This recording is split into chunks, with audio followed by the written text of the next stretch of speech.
Live from the BMW of Atlantic City Studios, this is Fantasy Dominance Now. Come dominate fantasy sports with us. And bringing you all the tools to dominate is Gibson Mayer, LLC, your certified public accountant. Go visit them 301 Oxford Valley Road, Yardley, Pennsylvania, or give them a call, schedule an appointment. They probably prefer that, 215-369-3300. Happy Waiver Claim Tuesday, everybody. First one of the fantasy football season. Thank you ever so much for joining us. I'm Rob Povia. Joining me is A2D Radio's resident Pittsburgh fan, Mike Kleinkoff, Brian Daly, who dominates in all things fantasy sports, and Matt Sensuti is bringing you all the fantasy dominance from the producer's chair. What's up, gentlemen? How'd you fare in week one? 1-3. 1-3.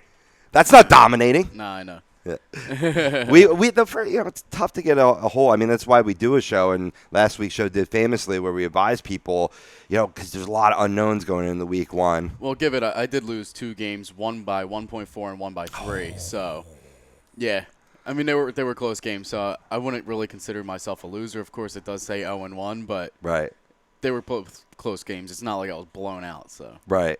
Yeah, that's important to pay attention to, how you're competing with how close you are to your opponent, obviously, but how your points are measuring up to everybody else in the league. Because you might have took that loss, but obviously there's plenty of time to rebound. Yeah. Oh yeah, for sure. Brian, how'd you do, brother? Took an L, but you know what? The guy smoked me. Yeah. I stayed about league average in points, but the guy just had everybody. Yeah. Andrew Luck, who had a great game. Antonio Bryan, who had a great. It's not even the word for him. Mm. And then he also had Brandon Cooks. So, yeah, he had 3 guys put up 30-plus points.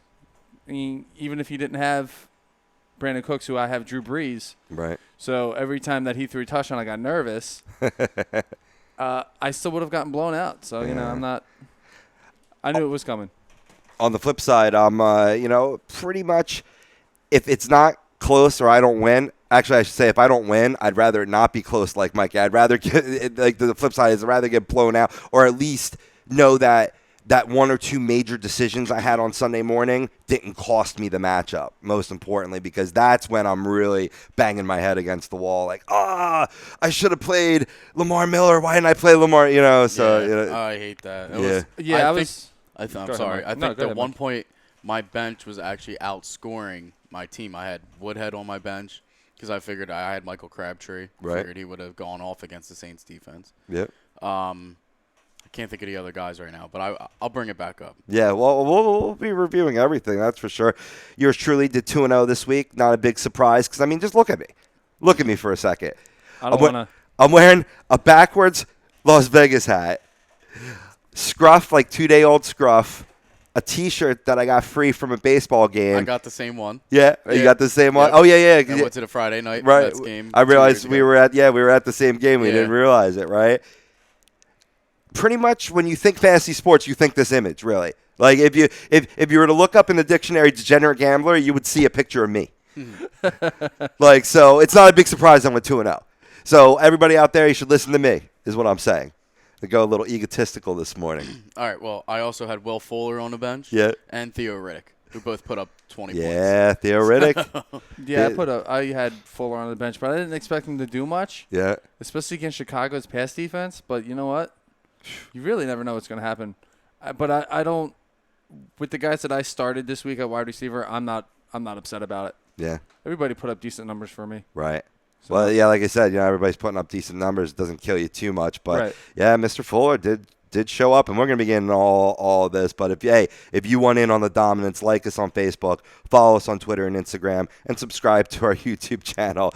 You search a2dradio.com. Now, if you got fantasy questions, tweet at us with the hashtag AskFDN. I'm Robbie, BLTZ. Mike is Mike_Kleinkoff. And Brian is Brian_A2D Radio. Definitely hit us up with the hashtag AskFDN. I'll be searching it throughout the show. We'll get to your questions live on the show, or even if you're catching us on replay, we're going to tweet back to you. We're going to get you all set for week 2 in the NFL. We got a great show in store for you first, though. Both the MLB and Fantasy Baseball playoff races are heating up. We're going to talk about the AL East, the NL West, and both leagues' wildcard races as they come down to the wire and who will come out on top. Week 2, speaking of which, as I said before, in the NFL, will be here faster than you think, boys and girls. So fresh or stale, fresher stale, will let you know which fantasy football players will come out in Week 2 with the fresh goods and who will smell like day-old cheese. Waiver Claim Tuesday is upon us, so as I said in the opening, we're highlighting those unowned primetime players and update you on the latest injury news as you lay claim for Wednesday morning. But first, it was a wild first week of football in Week 1 in the NFL. And we asked you on Twitter, what was your fantasy football stud in Week 1? We gave you options. Andrew Luck, Drew Brees, both had phenomenal numbers for the QB position. Spencer Ware, who did his best Jamal Charles impersonation, running the ball and catching the ball, interesting enough, really put up massive yards in the air, had a dynamite day. And then A.J. Green took a trip to Revis Island and had himself a holiday. 10 targets, 10 catches, absolute stud, showing that it doesn't matter who you put on me, I am a fantasy must start. So I think those are some good options, but let me turn it over to Brian. Who was your fantasy football stud in Week 1? Drew Brees, hands down. Yeah. 423 passing yards, 4 touchdowns, no interceptions. He had a fumble loss, but it is what it is. He was by far the best quarterback in Week 1. You could very easily make the arguments for the rest of the guys, but for me, it's Drew Brees. Right. Absolutely. Michael? I voted AJ. Yeah. Hell of a game. 180 yards and a touchdown, too, along with those 10 receptions. Right on. So that's who you two voted for? Or That's who I voted for. Who was your fantasy stud on your team, or who do you think was the best overall? I had Willie Snead. Yeah? Willie Snead was one of my guys, 9 receptions, 172 yards and a touchdown. Also in late last night's game in Pittsburgh, well, in Washington, but the Pittsburgh game, D'Angelo Williams run for 143 yards, 2 touchdowns with 6 receptions and 28 yards receiving. Doing his best Le'Veon Bell impersonation. 32.1 points in my league, and that's a half PPR. So Right. When they get Bell back, are your boys the best backfield in football? very well could be. Yeah. It's arguable. I Yeah. can tell you that. Yeah. I like both of your picks there. Willie Snead, yeah, absolutely. Call all 9 of his targets, too. I think that's important, too. No drop passes. And a $172, outstanding. You still sticking with Breezy? Yeah, Brees was my vote, and he's my pick for fantasy stud. Nice, absolutely. I threw him in on the Twitter poll, and I already had him down from Sunday right away when you brought up this topic, Brian, of fantasy stud and dud. I went with Spencer Ware because I expected a good performance. It was a good start, a good matchup. I did not expect the numbers that he put up. I mean, I thought Karchandrick West was supposed to be the passing down back. And Spencer Ware went, no. I could do it all. 11 attempts, 70 yards, and a touchdown. And then put on top of that 129 yards in the air on 7 receptions. I'm not sure exactly how many targets he got, but I couldn't imagine him getting many more than 7. Maybe a little more as they were coming back. Kansas City Chiefs were coming back in that game. But absolutely, for me, my fantasy stud, no doubt about it, Spencer Ware. I have another guy, though, and he played in the Thursday night game, and I think a lot of people passed on him, including myself, and that's C.J. Anderson. Yeah, buddy. 92 yards and a rushing touchdown, along with 4 receptions, 47 yards, and a receiving touchdown. So I'm pretty sure in fantasy it was over 25 points. Yeah. Oh, no. Yeah. I'd be willing to bet so. I'll look that up for you right now, but it's that was a big, another big surprise too. I mean, going against the Carolina defense on Thursday, and thanks for bringing it back to Thursday. 'Cause a lot of people focus on what just happened, but the NFL season did kick off on Thursday with a barn burner rematch of the Super Bowl. Yeah. How do you feel about the headshots? Too many miscalled to me. I think definitely miscalled, but I think it reveals 2 things. One, if you're one of the faces of star in this league, right, they're going to bend the protocols. I don't feel the protocols were met in that game. If you could look into Cam Newton's eyes, he was dazed. He was absolutely dazed. He should have been taken back to the locker room. I mean, the results spoke for themselves. He still performed. He still drove them down. But I don't know. You got to question his health. And, if Cam's injured, Carolina's done. And probably so is your fantasy team if you have Cam Newton, because they're back up Derek Anderson. They're done. They're absolutely done. So, you would think they'd be a little bit more careful with Cam. That's what kind of I took out of that, Mike. Yeah, no, I feel you. It's just, I don't know. Obviously, I'm a Cam owner myself, and seeing him take those hits, I was getting kind of nervous. Yeah. So yeah. But the last one, I didn't like the last one. Is it TJ or JT Ward? It's one of those two. Yeah. But he came in with that late headshot, and they were offsetting because it was an intentional grounding. To me, that's complete bullshit. Right. If you're getting nailed and just throw the ball away and it didn't reach the line of scrimmage, there's a reason. You just got nailed in the head. Like, come on. That's pathetic. It is pathetic. So on the flip side, we had some duds this week as well, as you always do. Those guys that you think, I don't even need to think about this guy. He's definitely in my lineup, and they didn't show up. So I'll start with the originator, Brian. Who was your fantasy dud this week? I think this is everybody's dud. AP, he was nowhere to be found. Yeah. 19 attempts for 31 yards and had 2 targets and missed them both in the receiving game. He was non-existent. I agree. I have him written down as one of mine as well, but I don't know. I think I'm going to head my way to Dallas and write down Des Bryant. 1 catch, 8 yards. Yeah. So 1 dropped in the end zone. Yeah. As Des does. Complete the process, Des. Yeah. Piece of shit. I was very surprised when I saw that stat line. I was just really confused. I mean, obviously it's a young quarterback in there. But. Yeah. No, absolutely. There's a lot of, Dallas haters up in this, whether it be Eagles fan, Steelers fan, whatever, right? No one's going to hate on the Dallas Cowboys more than yours truly this year. This is my prediction. Bold statement right there. But, yeah, Des demanding a lot of the coverage, just was blanketed. So you saw a lot of targets, Terrence Williams, Cole Beasley. Oh, Cole Beasley was nice. Yeah, definitely. But, yeah, Des Bryant, that's a total fantasy dud, man. Yeah. Great call with that. Matter of fact, that's who I had as well. So if I'm going to give a new one, right, I'm going to give my fantasy dud, not a player that was on your fantasy team, but I'm going to give it to ESPN's fantasy football platform. Yes. That's who's my fantasy dud. I was so pissed off. Right? Oh, my God. Right? Now, think about it if you weren't dominators like us that, we have our lineup set like first thing in the morning, maybe even the night before, and you're like at 12:30, you're going on to go you set that lineup, last-minute changes, and you're like, shit, I can't. In case you don't know out there, the ESPN platform crashed 30 minutes into NFL Sunday Week 1. Laugh my ass off, man. I mean, come on. Yeah, they were the ones that had a whole 28-hour special, sign up for this, and their servers couldn't even hold it up. Right. I mean, I was one of those guys. Sounds like a personal problem. I was one of those guys making a last-minute change. I took Golden Tate out of the lineup to put in Tajay Sharp from Tennessee, and it paid off for me, but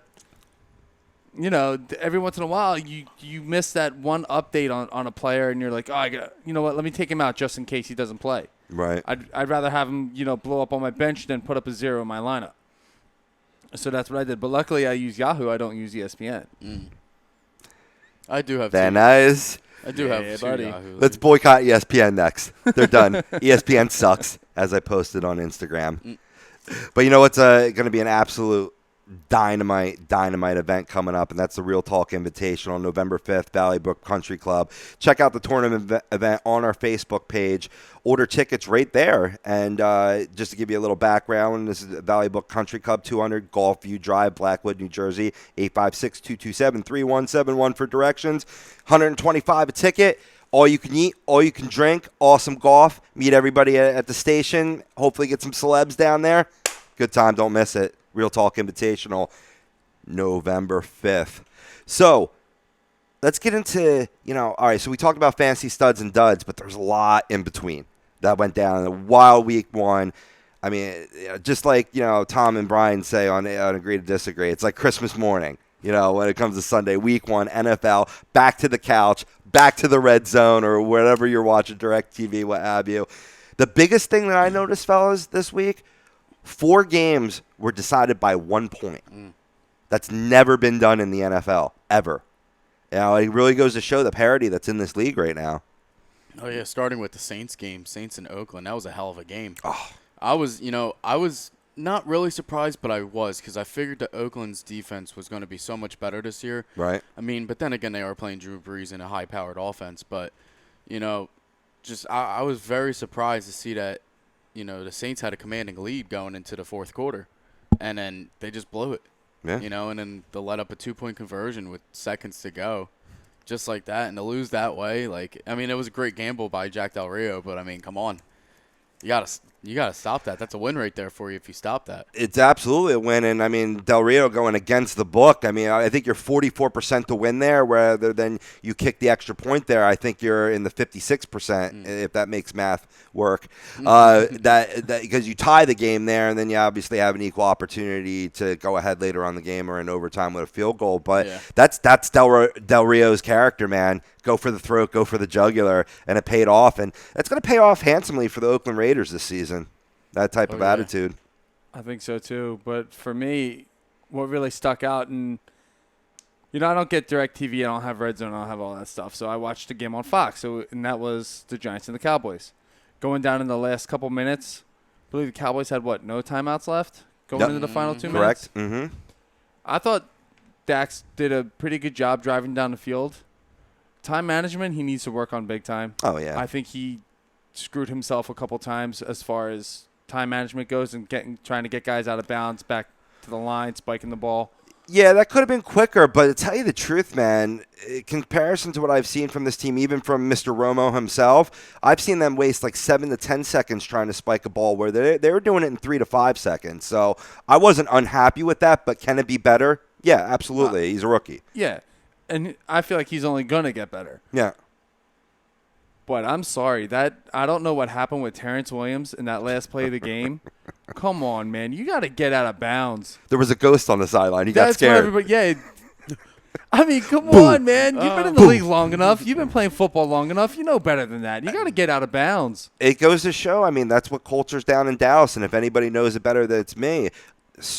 Weak mental aspects towards the game. Just not thinking, relying too much on football instincts. And he made the right football instinct move. Right. Go towards the line of scrimmage that you're trying to get, within Bailey's range there, right? Which I think he would have been, too. Oh, yeah. I mean, had they had more time, had they had one timeout, it definitely makes it probably like a 56, 58-yard field goal. But if he goes out of bounds there, now you're talking 62, 63-yarder, still doable for him. It just his football instincts took over. You got to get out of bounds there, though, man. I mean, that's just a stupid, dumb play. And it's just, what do you expect from the Cowboys? Drama and Big D. They always blow the game like a $2 hooker in Trenton. That's what they do. Got to go to Trenton. Yeah. Nah, you'll be walking away with more diseases than there is discovered. But what I will say as a positive for the Cowboys, I mean, well, hopefully it'll ultimately be a positive as they look to rebuild. They started a rookie QB and running back for the first time in week 1 since Roger Staubach and Calvin Hill back in 1969. So, those were two pretty good players that definitely got their way into the Hall of Fame. So, we'll see what Zeke and Dak have to say about that when all is said and done. I mean, a lot of people say Dak's more of a flash in the pan. I liked his composure. He definitely's got to get a little bit more of a killer instinct, a little bit better time management, like you said. Zeke's one touchdown run looked sharp, looked great. It's like, all right, this is the kid we drafted or whatnot. But only 51 yards on 20 attempts.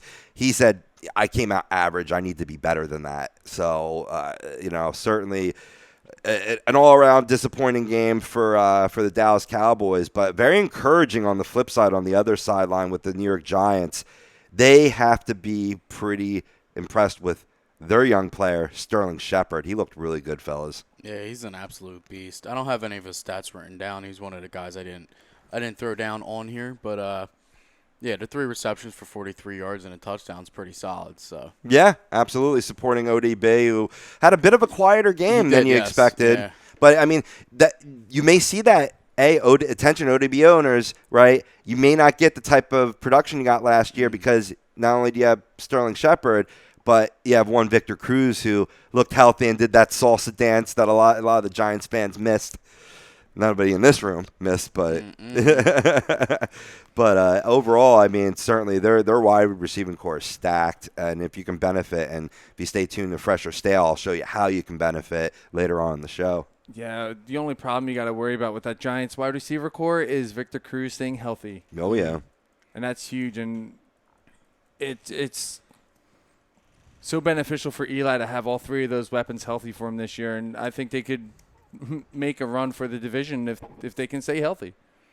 I think so too. I mean, they did work on their defense a little more this year, but that is still kind of my concern is if the defense will hold up. I mean, truly, I mean, I think Dallas's offense did struggle in the first game, but soon enough they will have to go up against Drew Brees this weekend and face a dominant offense that is already set. Right. Other than maybe Kobe Fleener because that connection isn't working yet. But once that gets down, it's going to be scary. Oh, yeah. It's going to be scary. Oh, it's going to be very scary. That defense is garbage. Hot garbage, as we used to say on the show. Going back to game 1, too, I got to give some props to Trevor Siemian. He definitely looked better than I expected. I mean, but then again, 2 rookie cornerbacks don't equal Josh Norman. So maybe a little bit of was their growing pains. Still fine athletes. You still got to be happy or happier than what you were expecting as a Denver Broncos fan, or I don't think anybody's owning Trevor Siemian in fantasy, but certainly a Denver Broncos fan's got to be happy with what they got in the NFL kickoff game. Yeah, other than the 2 interceptions that he had, other than that, I mean, he looked pretty solid. But, he is going against Carolina's defense. Obviously, missing out with Norman, who's a scumbag. But overall, I mean, their offense almost looked better with him there. You know, I mean, Brock Osweiler played pretty good when Peyton Manning was there. Manning clearly didn't have his Hall of Fame season last year, but he really didn't look too bad, and he played a great defense to show off what he actually has. True. Absolutely. And then Graham Gano had his laces out moment. I'm an owner of Graham Gano, so I was mad I had lost out on a 50-yarder, so 5 points. We'll talk about more Graham Gano later on in the show. Want to move it on to Philadelphia product, as it's been deemed Pennsylvania over here in South Jersey and beyond. Carson Wentz, man. I mean, his first Eagles rookie QB to start a season opener since 1939. Who was, in case you don't know out there, I didn't know this, got this stat off Red Zone, Davey O'Brien, who only started a handful of games in the NFL but was a Heisman Trophy winner in college.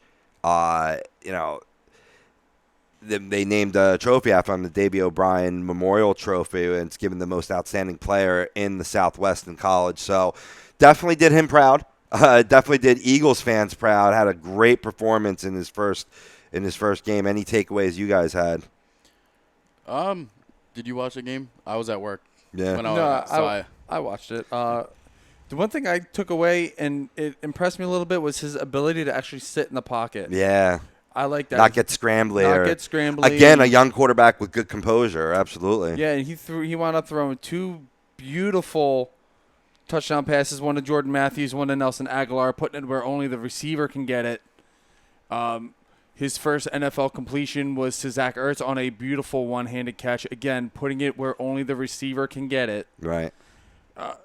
He looked phenomenal. And I know a lot of people say, and you said this earlier off the mic, it's the Cleveland Browns.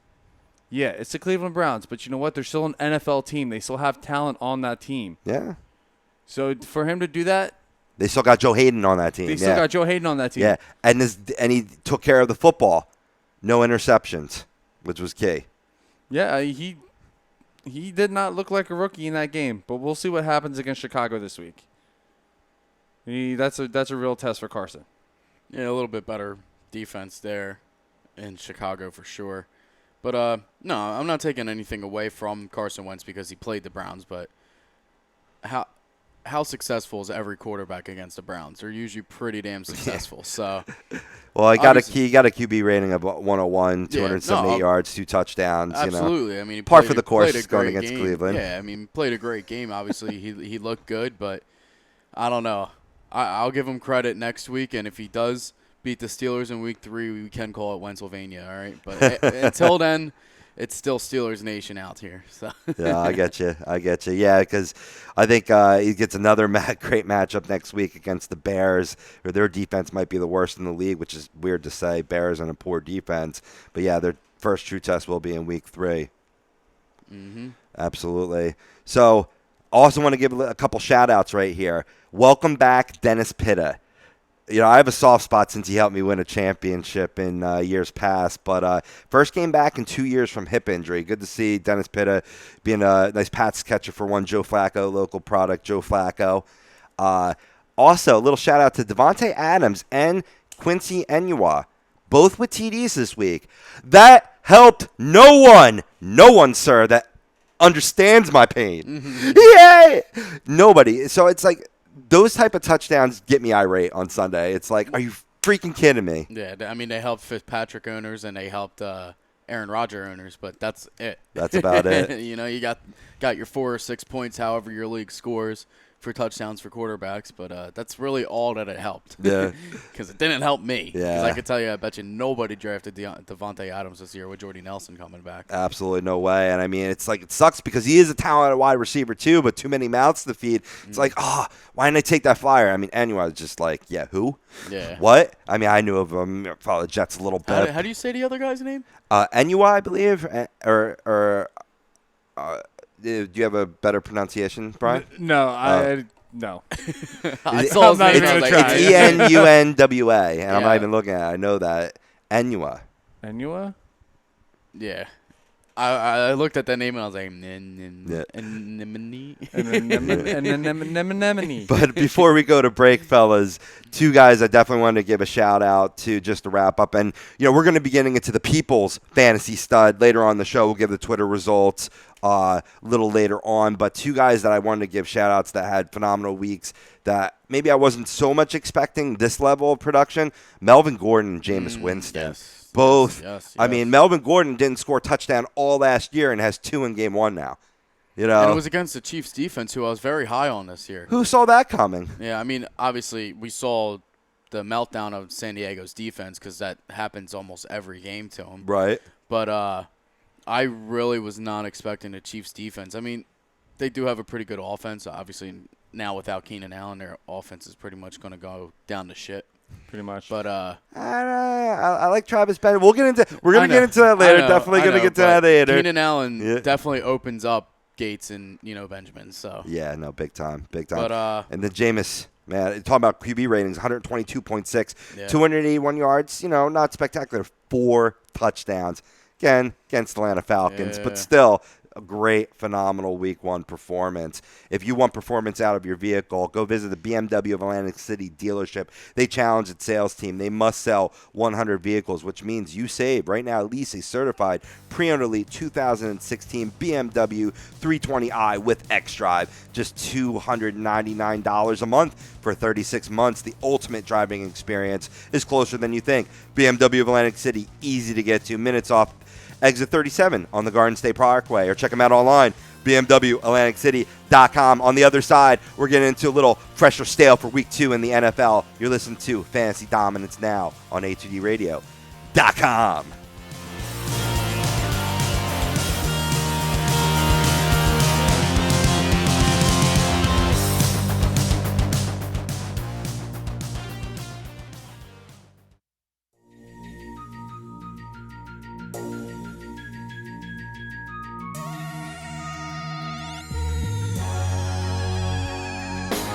A2DRadio.com is sponsored by The Sports Outlet, located 703 Black Horse Pike in Glendora, New Jersey, with over 40 years of customer experience giving the latest in uniforms and equipment to sports enthusiasts of baseball, softball, football, basketball, hockey, soccer, and much more. Give them a call at 856-939-2030 or send them an email at sportsoutletnj@comcast.net or visit their website at www.sportsoutletinc.com for all of your sporting needs. Hey, do you consider yourself the next Tiger Woods, Phil Mickelson, or Jordan Spieth? Well, head on out on November 5th at Valley Brook Country Club in Blackwood, New Jersey for A2DRadio.com's first ever Real Talk Invitational. $125 per person to enter, teams up to 4 members, and it includes all you can eat and drink and contests including longest drive, putting competition, closest to the pin, and the hole-in-one contest. Once again, it's November 5th at Valley Brook Country Club in Blackwood, New Jersey. The guys here at A2DRadio.com hope to see you there.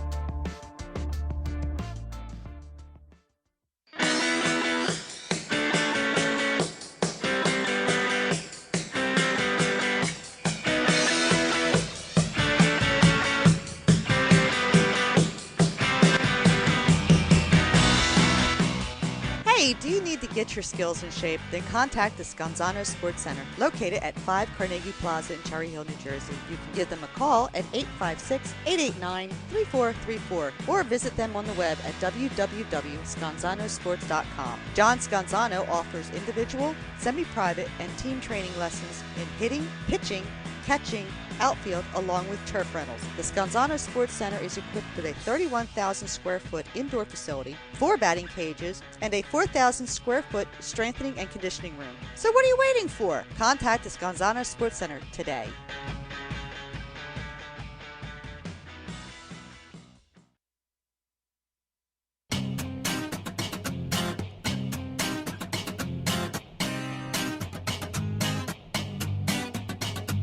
A2DRadio.com is proudly sponsored by Gibson Mayer LLC Certified Public Accountants. Gibson Mayer, located in Yardley, PA, is a leading accounting and business consulting firm with a proven track record of handling critical issues with expertise across many different industries, including construction, distribution, hospitality, manufacturing, real estate, service trades, merchandising, professional services, and professional athletes. Give them a call at 215-369-3300. That's 215-369-3300. Your initial consultation is always free, and if you tell them that Tom and Mike from AM and the PM sent you, you'll receive 15% off all income tax services completed by February 15th. That's Gibson Mayer LLC Certified Public Accountants, 215-369-3300, or visit them on the web at www.gibsonmayer.com. That's gibsonmayer.com.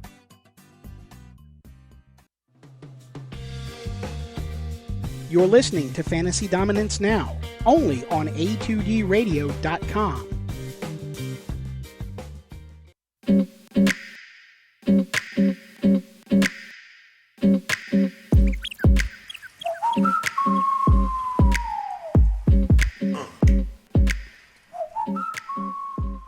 Can you feel that? That's the Latino heat coming at you. Fantasy Dominance Now here on A2DRadio.com. Brian Daly, Mike Kleinkoff, Matt Sansuti bringing you the ones and twos, and yours truly, Rob Povey, none of us of Spanish origin. Did you say meat or heat?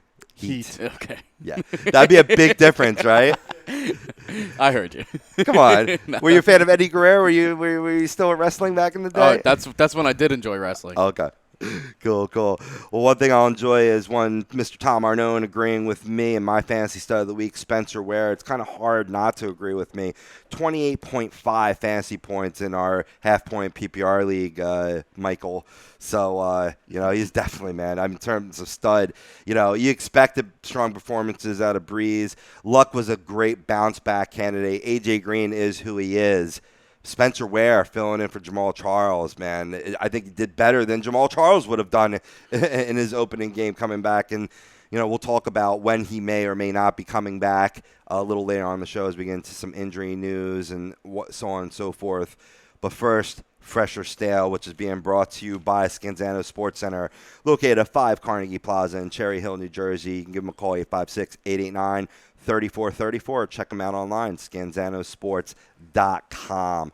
So, with the Thursday games, Week 2 sneaks up really fast on you. So we're going to get into recommendations for who you should start, who you should sit in Week 2. We'll, of course, go into some waiver wire claims that you can pick up. That might change your dynamic on who you're thinking of. Maybe you can pick up a waiver wire claim to replace one of the stale players that we're about to break down to you. So let's start with the quarterback position. Brian, who do you got? Who's your fresh quarterback start this week? My fresh quarterback start this week is Matt Ryan. Matt Ryan put up good numbers against Tampa Bay's defense, 334 yards, 2 touchdowns, protected the ball, no interceptions, no fumbles, anything like that. He's going up against a fairly weak Oakland defense next week. Julio Jones should be all right to go next week. And then you still got Sanu, who's good. You got Jacob Tamme, who put up a pretty decent game. So he's got weapons to throw to, Devontae Freeman and what's his name? I can't remember his name. The backup. Jones. Coleman. Tevin Coleman. Tevin Coleman. Yeah, so I mean he's got guys to throw to, and I think he's got an edge on that Oakland defense. Tevin Coleman had a nice run and catch in that game too. So I mean, certainly making a little Devontae Freeman owners a little nervous because he is lurking behind there. He might Wally Pip him when Devontae Freeman will get that injury because he will. He's a small back, but yeah. So Matty Ice, is he Matty Ice again? I think he might be Matty Ice again. He's got weapons. Mike is shaking his head. Whatever, Mike. he has weapons, but I want to see a little more. All right. Who's your fresh play? I have the quarterback on the other side. I have Derek Carr against a horrible Atlanta defense, and this is the reason why Atlanta had such a bad record last year was because of their defense, and I don't think it got any better. Right. So, I mean, Derek Carr, I was hoping – I mean, he had a pretty good game against the Saints too, so I'm hoping that he carries that over to Atlanta, and I think Derek Carr is a great pick for this week. Yeah, man. I picked him as my fresh play last week. Put up 27.36 points in my PPR league. Well, not that would affect him. It'd be putting that up in most standard leagues as well. Had a great week 1 showing. A lot of people's, I want to say sleeper because we know who Derek Carr is, but under the radar guy. And now I picked him last week. You picked him this week. He might be a mainstay in the fresh column. This NFL season 2016. I'm going with this week, fellas, Marcus Mariota at Detroit. He looked good last week, and Detroit's defense obviously showed that they're a shell. They don't have Schwartz anymore running the calls, play calls, and Indianapolis absolutely exploited them. I think Marcus Mariota will too this week. Yeah, no, I totally agree. I do like that pick. I mean, Andrew Luck went off on him. Didn't get the win, but he had a great game. Right. Close to 50 points in some fantasy leagues. So. Absolutely. And chances are Mariota may not be the guy that you drafted to be your starting quarterback, but if your starting quarterback is in a bad matchup, he would be a nice fresh play this week. Sticking with myself on the stale side, I'm going with Andy Dalton against your boys next week. Over the past 2 seasons, Mike, 5 touchdowns, 5 interceptions in regular season play. And the terrible towels are going to be in full effect. He does not play well in Pittsburgh. So I'll take it. Yep. I'll take it. I say you sit Andy Dalton. Who are you sitting this week as a stale play? This is probably if people who are in a bigger league, stay away from Alex Smith this week in Houston. They play Houston this week, so I just going against Houston's defense. Other than their run game, I don't think their pass game is there, so try to stay away from Alex Smith. That's a good call, man, because going up until KC made that epic comeback, he was not having a good fantasy day last week. San Diego's defense pretty solid, but now even a more formidable foe. Yep, absolutely. Brian, who's your stale quarterback? Mine's Tyrod Taylor. Yeah. He just absolutely showed nothing on Sunday. 111 passing yards, no touchdowns. He had a pick. He's going up against a fairly tough Jets defense. Yeah. So, they should pick him apart. I was surprised. I against Baltimore, I was really surprised. Yeah, I expected more out of Tyrod. I was almost about to start him over Blake Bortles, and that was my last-minute change. Glad I didn't do that. I was just figuring Jacksonville will try to play catch-up with Green Bay, so let me enjoy those fantasy points. But Tyrod, he's a dual threat. He's got a chance to be a top 10 quarterback this year with the versatility between passing and running, but not with performances like Week 1. And Sammy Watkins is supposed to be out for an extended amount of time now, too. He is. I believe it's his foot. Yeah, the same foot he had surgery on in the offseason. He looks like he hurt it again. So they're saying it could be 6 to 8 weeks. It could be just a couple weeks. They're not really sure on his timetable, but they're saying that he won't need surgery. But, it's really not looking good. Yeah, they said that it's not something that surgery could help alleviate. It all depends on can he play through the pain. At first, the instinct was he will be able to play through the pain. So they're still a little up in the air, but he didn't practice Monday. That's something to pay attention to, and we'll get into more injuries later on in the show. Brian, on to you. Who want next, a running back? Let's see here. Is that what we did? We got through all of it? Yeah, let's start running back. What's your fresh play? My fresh play is Matt Forte. 22 attempts for 96 rushing yards, 5 for 7 in the passing game for 59 yards. Having Eric Decker and Brandon Marshall, Brandon Marshall didn't have a great game on Sunday, But having those two guys as your wideouts really opens up the running game a little bit more for a guy like Forte. And I think the more that Forte is going to get comfortable with this Jets offense, the better that he's going to be. And you're going to see the same Matt Forte in New York that you saw in Chicago. I like it. That's good. Good fresh play. He did have a hell of a game. He did put up a lot of fantasy points in my one IDP league. He put up like close to 44 points or something. That league, that scoring is ridiculous. Yeah. I don't even know why I joined it. Oh my God! Don't ever do a 20-person IDP league, please. I'm sorry, Frank, if you're listening, but oh my God, it is rough. It is. 16 was rough. I can't even imagine 20. The Bills did let up 13.5 points to the running back position last week, which was good for 10th best in the league. But Forte being that dual threat and being more, becoming more and more affluent with the Jets offense, I think this is great. I think we're giving a lot of plays immediately for this Thursday game so far in Fresh or Stale, which is a lot of people are already wondering about that, being it's Tuesday already. These weeks roll around very quickly. Mikey, who's your fresh running back? You know what? I like DeMarco Murray against Detroit's defense. I mean, they didn't really play as well, but DeMarco Murray last week put up over 20 points in fantasy. I mean, he had more receiving. This is more for of a PPR, half PPR kind of league that I'm talking about right now. He had he had 5 catches, 2 receiving touchdowns, 35 yards receiving, and then with the 42 yards rushing too. So all around almost 100 yards with the 2 touchdowns. So. It makes me a little difference because I like Indianapolis up front, and they only gave up 13 points to the running back position last week, but that was going against Frank Gore. Yeah. DeMarco Murray is a little younger, and he's got that dual threat. He had great all-purpose yards this week, so I could digs. I can definitely digs that. I'm going with Rashad Jennings versus New Orleans Saints. I mean, he looked good against Dallas, and New Orleans is an even easier matchup defensively when it comes to stopping the running back. So I think Shane Vereen lurks there, but it's the Rashad Jennings show, just like the Kevin Owens show in WWE.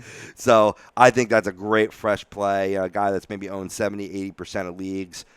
May even still be out there as a pickup if you're in a shallower league. So, but definitely I would roll with him. Sticking with myself on the stale side. Speaking of Frank Gore, I'm sitting Frank Gore this week, going against Denver in Mile High. Tough to breathe with that altitude. You're getting old, Frankie. So I say he's a stale play this week. Mikey, who's your stale running back? You know what? I'm gonna go with. I think I'm going to go with Devontae Freeman, actually. I'm looking at Shady McCoy, but I think I'm going to go Devontae Freeman against Oakland's defense. He really didn't play well in Game 1, so he wasn't the back that he normally was, getting the catches from the backfield where Tevin Coleman was doing most of that work. He was mainly playing a true running back position, just taking the handoffs and stuff like that, and that's, to me, it's not Devontae Freeman. And if he's going to keep working in that offense, he's not really going to be much fantasy value this year. Yeah, that's a good point. It's a very good point. Brian, who's your fresh stale play? My stale play is either running back from Cincinnati right now. More specifically, Gio Bernard. Going up against a very tough Pittsburgh defense.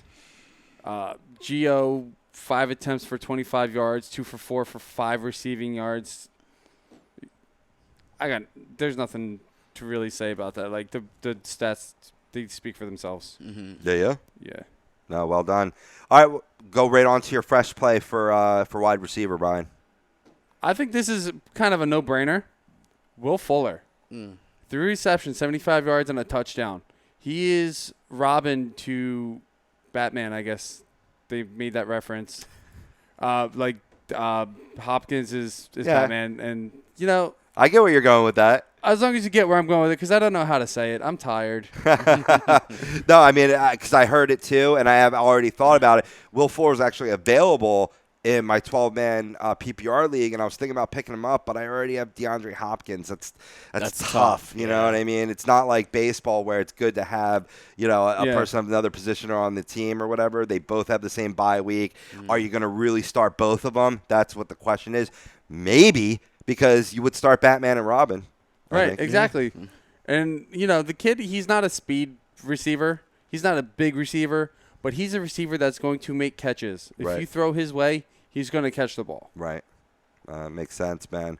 Mikey, your fresh wide receiver. I'm going Sterling Shepard. Yeah, buddy. You gotta love him against that Saints defense. Like we said earlier in the show, Odell Beckham Jr. is just going to open up the other wide receivers in Victor Cruz and Sterling Shepard as well. And then it's just play any wide receiver you have against the Saints defense. It doesn't matter if they're second or third string, play them because they're going to score. Yeah. That Saints defense is horrible. They let up 35 points a game. Right. So yeah, just do it. Just do it. That's what Mikey says. And I agree with you. I don't have him as my wide receiver play because I have a little sneaky play for my wide receiver. But I have Sterling Shepard in my flex fresh play. For all the reasons I gave for Rashard Jennings, that New Orleans Saints defense is weak as baby piss.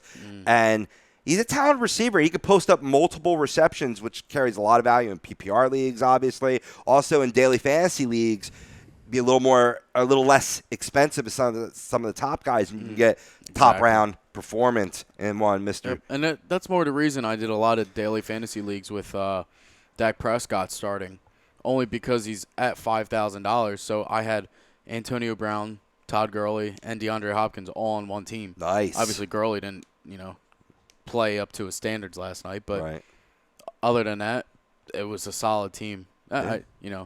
Obviously Dak didn't give me what I wanted, but gave you some yards though. They were all free plays, so he didn't turn over the ball like his predecessor. That's true. So my fresh play for wide receiver, I'm going with an old man here. I'm going with Steve Smith Sr. Going against the Cleveland Browns secondary that was absolutely torched by the Philadelphia Eagles wide receiver core, which they looked really good. Philadelphia's hot on them, but I think that's Cleveland making them look a little better than they really are. And I think we're going to see this again for Joe Flacco and Steve Smith Sr. here. Joe Hayden lining up on the same side every time. You can move around Steve Smith. He's done it his whole career. Expect him to have a phenomenal game this week.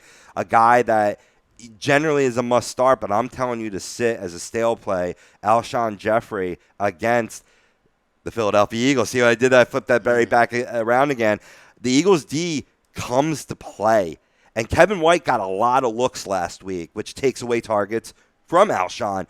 So it's tough to sit one of those guys that maybe you drafted as your first wide receiver off the board. But if you have an embarrassment of riches in the wide receiver position, I consider sitting Jeffrey this week. Oh, yeah.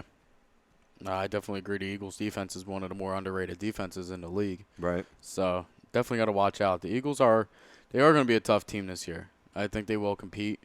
But I don't know. We'll see. I mean, I'm still going to go back to them playing as the Browns in Week 1. So gotcha. Understood. Who's your stale play for wide receiver, Mikey? I'm going with Mike Evans against the Cardinals defense. I think the Cardinals corners and safeties are just overall better. So to me, I think that Mike Evans is a guy to kind of watch out for. I don't know how much I would sit him, but I don't know how much he's actually going to excel in the points range. No, I get you, man. I get you. I mean, when it comes to the Cardinal secondary, it's a bit of a microcosm. I mean, they got strong safeties. There's no doubt about that. Tyrann Mathieu being one of the best in the biz, and certainly their corner, blanking on his name. Patrick Peterson. Thank you so much, man. Trying to get it because I'm trying to I'm trying to think of him and the corner at the same time, and the brain can't operate that way. So you got Patrick Peterson. Chances are he's going to be on Mike Evans, but even if he's not though, and somehow they could work where Vincent Jackson lines up against Peterson. I love to exploit the guy that's on the other side, Brandon Williams, and I'll tell you why. I mean, he was a running back his whole college career leading up to his senior year when they converted him to a cornerback. So he's still new to the position, and he's still being taught by, experienced guys like Peterson and Matthew or what have you. But I think he's a guy, if there's one Achilles heel for this Arizona Cardinals defense, it's Brandon Williams that can be exploited. So it all depends on, are they going to move Peterson around to follow Mike Evans wherever he goes? In that case, absolutely stale play. I'm with you. But if they keep Peterson on the same side and you can move around Mike Evans, it might surprise you a little bit. That's my ultimate point. That was like last night, too. I was watching the Steelers game. Norman only plays on the right side. For some reason, he doesn't like the left. So why not set up Brown on the left side, which we did the whole game. And he killed the other cornerback. Absolutely. 7 catches, 120-something yards off of him and 2 touchdowns. No doubt. All day. All day. Brian, who's your stale play for wide receiver? I'm going opposite of Alshon Jeffrey. I'm saying Kevin White. Yeah. He made a lot of rookie mistakes in week 1. 3 for 7 for 34 yards. For me, Drops. I wouldn't, until he shows sign of consistency, I wouldn't even consider putting him in a starting lineup. Yeah. Especially against a defense like Phillies. Yeah. No, I agree, man. I have Alshon there, for same reasons or what have you. Yeah. And no matter who they're targeting, yeah, you got to like that secondary, man. They played pretty well. Well, I mean, even in general, like Kevin, you're a sophomore, man. You've been playing football too long. Too many drop passes on Sunday. Right. Until you start showing consistency and catching the ball, and I wouldn't even consider putting him in a starting lineup. Even if, the Eagles secondary was a bit of an overachiever going against the Browns, you still got to love that front seven. As Tommy says, one of the best in football. Pro Football says the same thing, right? That offensive line for the Bears, weak. Jay Cutler's going to spend too much time on the ground to even throw to Alshon or Kevin White. Right. Yeah, no, I hear you, brother. I hear you. Sticking with you, Brian, let's go to the fresh column. Who's your fresh tight end this week? My fresh tight end is Eric Ebron. Stafford likes to spread the ball out a bit, but Ebron just came out and he caught, I believe, all 5 targets for 46 yards and a touchdown. They're playing Tennessee this week. Yeah. I kind of like him against Tennessee's defense. Yeah. I can Diggs, man. He definitely showed up strong, and they need it. They definitely need some production on not having that deep threat anymore. Right. Guys that can go over the middle and come down with the football. Mikey, who's your fresh play? I think we're matching up, just opposite teams with me and Brian. I have Delaney Walker against Detroit's defense. Absolute must start. Yeah, I think to me he's absolutely one of the best tight ends in the league. And, against Detroit's defense, who doesn't really fare well in the pass department, I think it's a safe start. Right. All right. Agreed. I'm going out on a limb again, and I'm going to advocate a guy I've been high on. I drafted him in my 12-team PPR league, Clive Walford, Oakland. He had a bit of a disappointing showing, only 3 catches for minimal yards the first week when Michael Rivera was deemed inactive. You expected a little bit more out of him. Well, you're going to get it this week against the Atlanta Falcons defense. Enough said. Stale side, Gary Barnidge versus Baltimore. I'm absolutely goose egg. Yeah, you think he's getting a goose egg this week? Different quarterback situation now. Yeah. I think to me, who is it? Josh McCown now. Yeah. I think overall, I think he's going to see more targets now with a more, not so much more experience, but a guy who's played, more recently. So overall, I think he's going to get a couple passes this week. But personally, myself being an owner, I'm benching him. But really, I don't have a choice if Gronk doesn't play this week again. Right. So. Right. Absolutely. Maybe looking to a guy like Clive. You know what I mean? Yeah. Maybe it might be a guy you could swoop up and just play Gronk. Because, I don't know. I mean, Barnidge is good talent, but Baltimore covers the pass catcher extremely well. So, yeah, man. Absolutely. I'm glad we're in agreement there. Who's your stale tight end this week? I'm going Kobe Fleener. I just don't think that connection is there yet. To me, he's more favorable with his other 3 guys and, with Brandon Cooks, Willie Snead, and having Mark Ingram too. So I think he's actually kind of staying away from the tight end position this year and just letting those guys run the offense, and it's been working very well. 1 catch last week for 6 yards for Kobe Fleener. Yeah. I don't know if I want to go up against the Giants defense with him too, so I don't know. I mean, last year the game was 52-49, so right. It might happen again, but I don't know. It's not getting it done. Yeah, it's just not doing it. Brian, your stale tight end? My stale tight end is actually Virgil Green. Despite being 4 for 5, he only wound up getting 28 yards. In the NFL, you get 4 catches, you got to have more than 28 yards. I'm sorry, you got to run after the catch. And I feel like every time he caught the ball, they were right there to catch him. So, I mean, I don't know who Denver's playing this week yet. I haven't really gotten that far ahead. Actually, I can just look right here. There you go. They're playing the Colts. There you go. Playing the Colts. That's why we're a team. Yeah. An effing tripod over here.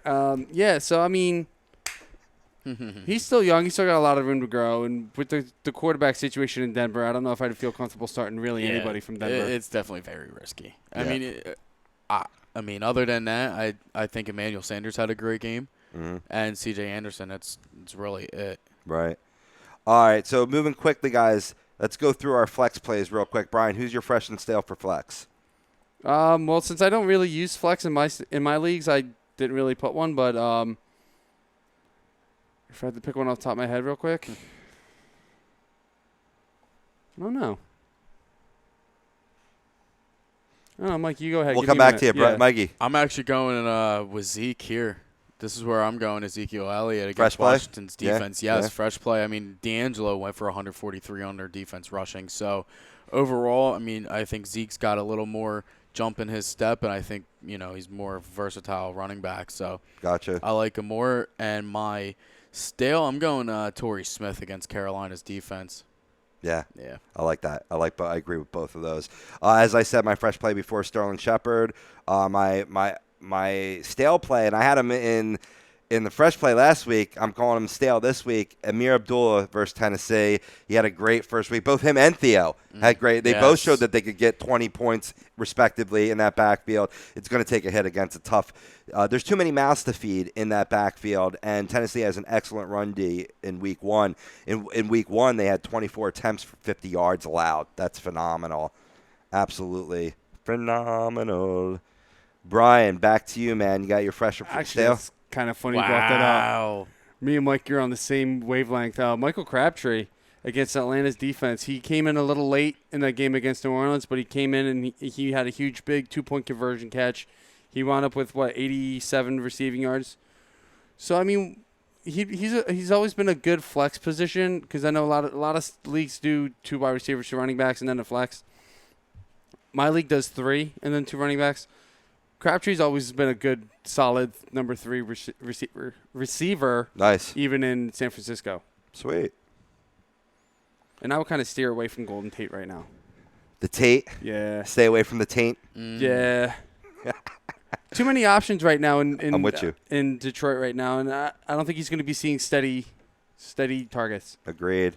Let's move on to the defensive side of the ball, boys. A fresh play I have this week, and it's right away again for Thursday night advice.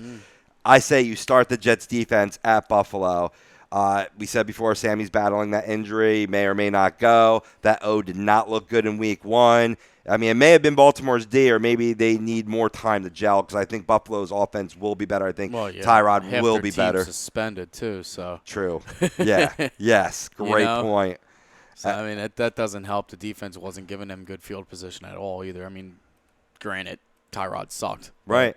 And despite the Jets letting up 23 points to the Bengals, they only let up 23 points to the Bengals and kept that team in that game. I love the Jets defense this week. Speaking of the Bengals, I have them as my stale defense at Pittsburgh. Man, shit, I have them too on my team. I'm going to have to think about picking. I didn't even realize that when I put that down. I literally, they were open for me to pick, and I hate the Bengals so much that I can't pick. I could pick some of their guys, but I can't pick their defense. I hate their defense. Well, I'm saying don't pick their defense because it's stale, because that Pittsburgh offense looked good last night. Absolutely. Who's your fresh or stale for defense, Mikey? Fresh, I'm going with the Ravens against Cleveland. I know the Ravens defense, I'm sure, is not really owned too much in leagues, but if your defense did struggle week one, this might be a good matchup against Cleveland. And obviously, stale is the Saints. Yeah. Saints or Atlanta. I think they're going to have a horrible, horrible day. A horrible day indeed. Brian, fresh or stale defense? My fresh defense is kind of a no-brainer. Seattle. You're going up against L.A. Showing last night on Monday night, Seattle's going to have a field day. Yeah, big time, man. Lots of points I was surprised, though, against Miami. Yeah? I was surprised. A 12-10 win over Miami. I was kind of worried. We thought it was going to be a rout. Yeah, big time. New coach, new system. Tannehill's comfortable. Yeah, true. Good point. And my stale is Oakland. I think M.I.A can have a field day against these guys, especially if Julio's back, Sanu's back, Tammy, and then he's still got Coleman and Freeman. Right. He's got options out there.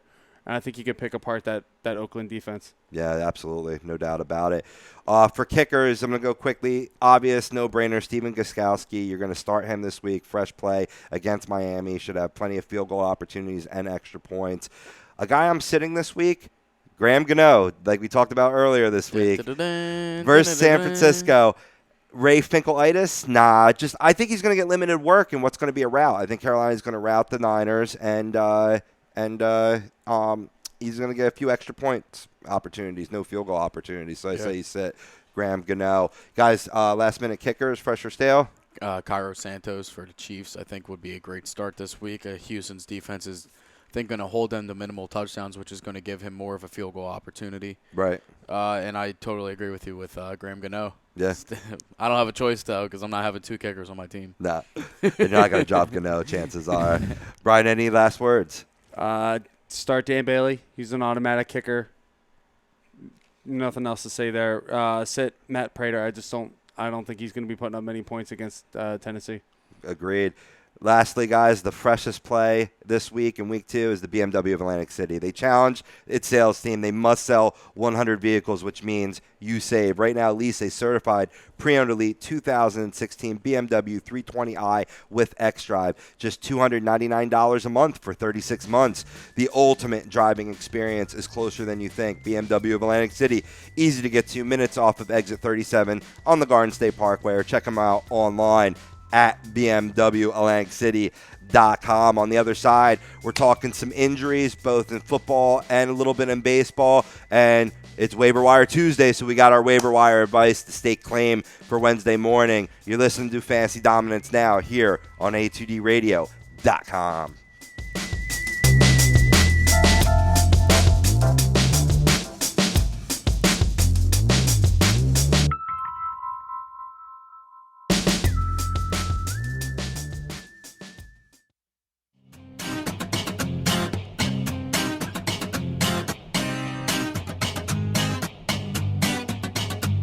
A2DRadio.com is proudly sponsored by Gibson Mayer LLC Certified Public Accountants. Gibson Mayer, located in Yardley, PA, is a leading accounting and business consulting firm with a proven track record of handling critical issues with expertise across many different industries, including construction, distribution, hospitality, manufacturing, real estate, service trades, merchandising, professional services, and professional athletes.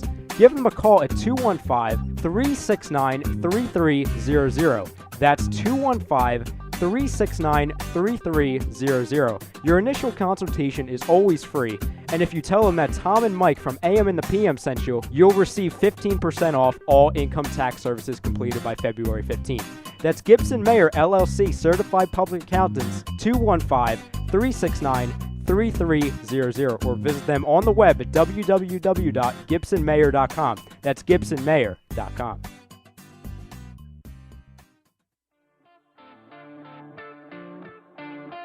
Hey, do you consider yourself the next Tiger Woods, Phil Mickelson, or Jordan Spieth? Well, head on out on November 5th at Valley Brook Country Club in Blackwood, New Jersey for A2DRadio.com's first ever Real Talk Invitational. $125 per person to enter, teams up to 4 members, and it includes all you can eat and drink, and contests including longest drive, putting competition, closest to the pin, and the hole-in-one contest. Once again, it's November 5th at Valley Brook Country Club in Blackwood, New Jersey. The guys here at A2DRadio.com hope to see you there.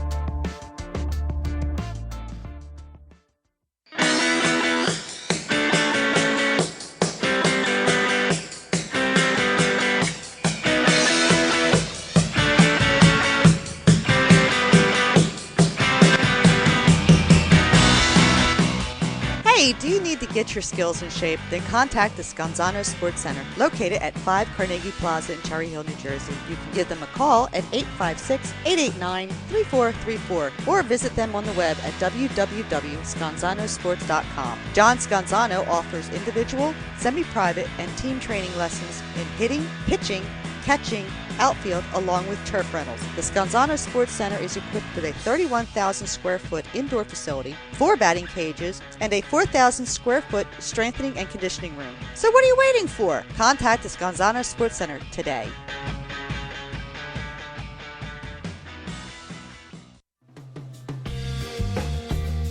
You're listening to Fantasy Dominance Now, only on A2DRadio.com.